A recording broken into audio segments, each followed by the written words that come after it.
వాడోడా Radhakrishna Rao who is he? నాకు తెలియదు, నీకు అంత తెలుసా? నీకు ఆయన రాష్ట్రంలో 100 డీసీపీలు ఉంటారు, వాడు ఒక్కరి పేరు పట్టుకుని ఉన్నాను అడిగింది, నాకు అర్థం కాదు.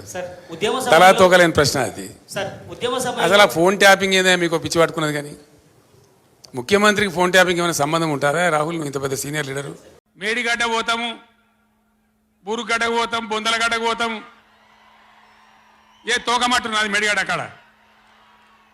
మీ బండారం బిడ్డ ఈ స్టేజ్ మీద కూర్చున్న నాయకుల మీద అవుతున్నాము. ఈ అసెంబ్లీ అయిపోయిన తర్వాత మేము కూడా అడిగి పోతాం, మీ చరిత్ర మొత్తం ఎండగడతాం. పొద్దున వచ్చేటప్పుడు చెప్పినాం, అయ్యా మీకు ఏదైనా ఇబ్బంది ఉంటే హెలికాప్టర్ కూడా ఉన్నది, దాంట్లో రాని, మేము బై రోడ్ పోతున్నాం, మీకోసం హెలికాప్టర్ సిద్ధంగా పెట్టినామని. ఆయన ఇప్పుడు చెప్తున్నాం మేము కూడా పోతాం తర్వాత అని. ఏడిపోతావా? కాళేశ్వరం కాదు, కాశీకి పోవాలి నువ్వు. ఇంకా బిచ్చం ఎత్తుకోవడానికి ఇంకా నీకు మిగిలింది అది ఒకటే. కాశీకి పోయి సన్యాసం పుచ్చుకోవాల్సిందే చంద్రశేఖరరావు నువ్వు. ఓ లంగ చేత పెట్టి పోయిన ప్రభుత్వాన్ని బదనాం చేయాలి, బట్టగాల్చి మీదేయాలని మేము మేడిగడ్డ పోతాం. ఏం బిక్తాం మేడిగడ్డ కాడ పోయి? ఎందుకు పోతున్నావు మేడిగడ్డకు? దమ్ముంటే నీళ్ళు ఎత్తిపోయి, నీళ్ళు ఉన్నాయి కాబట్టి డ్యామ్ పెట్టి కూడా నీళ్ళు ఎత్తిపోయచ్చు. రైతుల ఈ కేసీఆర్ని బదనాం చేయాలని ఒక దుష్టబుద్ధి పెట్టుకొని రైతుల పొలాలను కొడతారా? ఇలా బంధు పెట్టిన మైబాద్కు నీళ్ళు వస్తలేవు, డోర్నగర్కు నీళ్ళు వస్తలేవు, సూర్యాపేటకు తుంగతుర్తికి మునిపొచ్చిన నీళ్ళు వస్తలేవు, తగ్గిపోతున్నాయి. ఇదా మీ రాజకీయం? మీ చిల్లర రాజకీయం. మేడిగడ్డ కాడైనా ఉంటే అందులో 250 పిల్లర్లు ఉంటాయి, 250, 300 ఉంటాయి. కాళేశ్వరం ప్రాజెక్ట్ అంటే ఒక ఆటబొమ్మ కాదు. 3 బ్యారేజీలు ఉంటాయి గోదావరి మీద, 200 కిలోమీటర్ల టన్నెల్స్ ఉంటాయి, 1500 కిలోమీటర్ల కాలువ ఉంటుంది, ఒక 19 సబ్స్టేషన్లు ఉంటాయి, ఒక 20 రిజర్వాయర్లు ఉంటాయి. ఇదంతా కాళేశ్వరం ప్రాజెక్ట్ కాదట. ఒక 2-3 పిల్లర్లు కుంగిపోయినాయి. ఎన్నిసార్లు కుంగిపోలే? నాగార్జున సార్లు కుంగిపోలేదా? కడెం ప్రాజెక్టు గేట్లు కొట్టుకపోలేదా? మొన్నటిదాకా మూసీ ప్రాజెక్టు గేట్లు చక్కగా ఉండేదా? కొట్టుకపోలేదా? ఏదైనా పోతే సదరాలు దాన్ని మంచిగా చేయాలి, తొందరగా మంచిగా చేసి రైతులకు నీళ్ళు ఇవ్వాలి. కానీ మేము మేడిగడ్డకు పోతాం, బొందలగడ్డకు పోతాం, ఇదా రాజకీయమా? ఇది తెలివి అనిపించుకుంటుందా? ఇవి కాదు కావాల్సింది, రాష్ట్రానికి ప్రజలకు కావాల్సింది. ఓ లోడొచ్చు, వాళ్ళు గెలవచ్చు, ఎవరికి శాశ్వతం కాదు. మళ్ళా డబల్ స్పీడ్తో మేము అధికారంలోకి వస్తాం.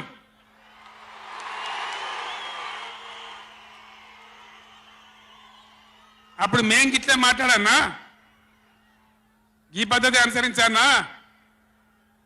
మిగిలితారా మీరు నశంలకు కూడా? ఈ అహంకారంతో, దుర్మార్గమైన విధానంతో నదుల నీళ్ళ మీద నీకు అవగాహన లేదు. నన్ను అడగనట్టు నేను చెప్పు కదా, అడిగే సంస్కారం ఉండద్దా? తెలివి ఉండద్దా? అన్నా ఏం దగ్గర ఇట్లా అంటాను, కేఆర్ఎంపీకి అప్పచెప్పమంటాను, ఏం చేయాలి? ఈ పొన్నాల లక్ష్మయ్య గారు ఉన్నాడు, హరీష్ రావు ఉన్నాడు, నేనున్నా, కడియం సిఏ ఉన్నాడు, నీళ్ళ మీద పనిచేసిన వాళ్ళు ఉన్నారు. ఎవరిని అడిగినా చెప్పుతుంటాం కదా, మీకు తెలివి లేకపోతే. సరే, ఆయన చీకటి మిత్రులు బీజేపీ వాళ్ళు కూడా ఎవరు రాలే. ఇప్పటి వరకు కేసీఆర్ అవినీతి మీద గొప్ప మాటలు మాట్లాడిన కిషన్ రెడ్డి గారు వాళ్ళ ఎమ్మెల్యేలు రాకుండా అడ్డుకున్నాడు. మీరు పొత్తు పెట్టుకుంటే పొత్తు పెట్టుకోండి, ఎవరో అన్నారు. ఎన్ని రోజులు చీకట్లో పొత్తు పెట్టుకుంటారు? రాబోయే పార్లమెంట్ ఎన్నికలలో మీ పొత్తు సంగతి ప్రజలకు ఎట్లాగో చెప్పాల్సే వస్తుంది. ఈరోజు ఎంతసేపు ఉన్నా జ్యుడిషియల్ ఎంక్వైరీ వద్దు, మా చేతికి రాని. ఎందుకంటే మీ చేతికి ఇస్తే మీరు వాళ్ళు కలిసి కూర్చొని మాట్లాడుకుంటారు చీకట్లో.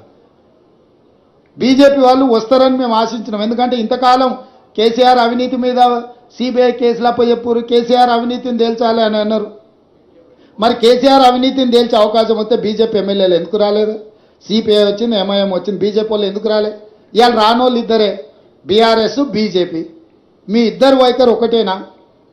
మీరిద్దరు ఒకే రకంగా ఆలోచన చేస్తురా? మీరిద్దరు కలిసే ఈ విషయంలో ఒకే రకమైన విధానంతో ఉన్నారా?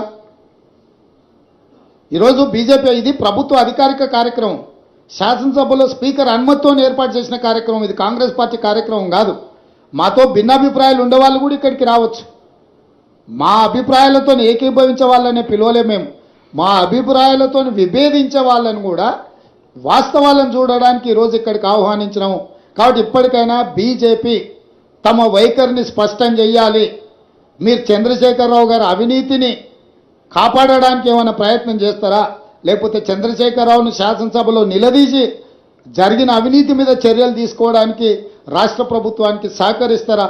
మీ వైఖరి కూడా స్పష్టంగా చెప్పాల్సిందిగా బీజేపీని మేము డిమాండ్ చేస్తున్నాం. ముఖ్యమంత్రి gets reports from the intelligence department. వాడు ఎట్లా తీసుకొచ్చిన రిపోర్ట్ మాకెట్లా తెలుస్తుంది నాకు అర్థం కాదు. వాడు ట్యాపింగ్ చేసిండా, టూపింగ్ చేసిండా, డబ్బులు ఇచ్చిండా, ఇంకేదైనా రహస్య వ్యవస్థ పెట్టుకున్నా మాకు ఎందుకు తెలుస్తుంది? అదో ఇష్యూ అవా ఇంత సిల్లి. ఆ గవర్నమెంట్ ఎంత సిల్లి ఉన్నదో మీరు కూడా అట్లా తయారైపోయిన పూర్తిగా. What is that non sense? నాకు అర్థం కదా. ఫోన్ ట్యాపింగ్ అది పెద్ద ఫినాయిల్ పెట్టి నోలు కట్టుకునే పరిస్థితి తెస్తూ ఉన్నారు. ఎవడో కొందరు బాగాగాలు పని లేక ఫోన్ ట్యాపింగ్ తోకట ఏం ట్యాపింగ్ అయినా నాకు అర్థం కాదు. ఇలా ఈ ముఖ్యమంత్రి తరఫున ఇంటెలిజెన్స్ ట్యాపింగ్ చేస్తలేదా అండి? Do you say that? ప్రతి ప్రభుత్వానికి ప్రపంచంలో గూఢచార వ్యవస్థ లేని ప్రపంచమే ఉండదు, ప్రభుత్వమే ఉండదు. వాళ్ళు సమాచార సేకరణ చేసి ప్రభుత్వానికి ఇస్తారు. సాయంత్రానికో పొద్దున్న early morning, every morning intelligence comes and brief the chief minister about the law and order situation. చాలా ఉంటుంది మన దగ్గర. హైదరాబాద్లో పేలుళ్ళు జరిగినాయి, అట్లాంటిది ఏదైనా ఉంటుంది, ఇంకేదైనా ప్రమాదాలు ఉంటాయి, కొన్నిసార్లు కొన్ని విచిత్రమైన దొంగల ముఠాలు వస్తాయి. అట్లాంటివన్నీ కూడా సమాచారం సేకరించి ఇస్తూ ఉంటారు. ఏం చేయాలో చెప్తారు.